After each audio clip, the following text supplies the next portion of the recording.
కృష్ణా జిల్లా గన్నవరం టీడీపీ కార్యాలయంపై దాడి కేసులో నూజివీడు గన్నవరం సబ్ జైలులో ఉన్న 20 మంది రిమాండ్ ముగిసింది. 20 మందిని గన్నవరం కోర్టుకు హాజరుపరిచిన పోలీసులు మరో 14 రోజులు రిమాండ్ విధించిన కోర్టు. సబ్ జైలుకు తరలిస్తున్న సమయంలో వీడియో చిత్రీకరిస్తున్న మీడియా ప్రతినిధులపై దురుసుగా ప్రవర్తించిన ముద్దాయిలు.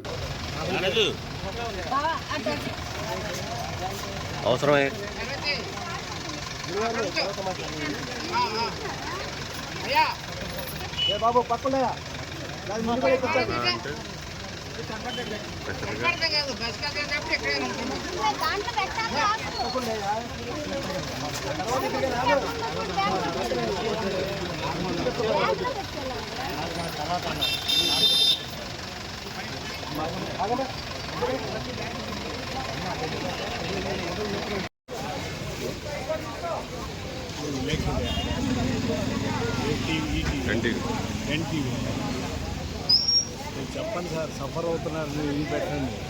మరిన్ని అప్డేట్స్ కోసం మా ఛానల్ని సబ్స్క్రైబ్ చేయండి.